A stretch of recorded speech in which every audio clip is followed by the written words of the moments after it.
असम शुमाल मशरक़ी आदि महोत्सव जारी है असम में, और ये 8 रोज़ा महोत्सव है जिसमें नागालैंड, मणिपुर और जम्मू कश्मीर समेत दीगर रियासतों के अफराद ने स्टॉल्स मुनक़िद किए हैं और इसे एक कौमी कबायली फ़ेस्टिवल करार दिया जा रहा है। इसका अहतमाम वज़ारत क़बायली उमूर की जानिब से किया गया। यह फ़ेस्टिवल सिंगुहाटी में जारी है।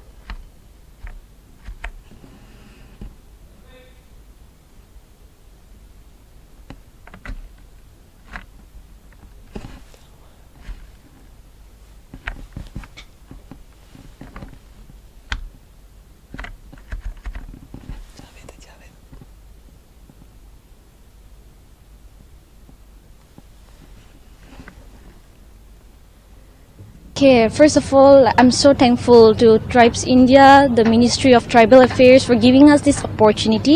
Like, we're very young, and then they have given us this opportunity to showcase our talent and then our products. So we are very, very thankful to them. I'm feeling so happy and excited.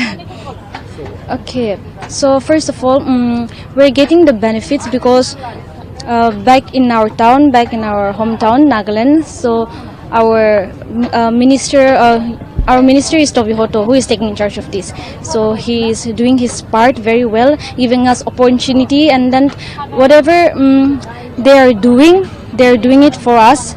Their incentives and everything, it's helping us so that we can make it, in bulk orders, so that we can make our business grow bigger. So we are very grateful to the Prime Minister also.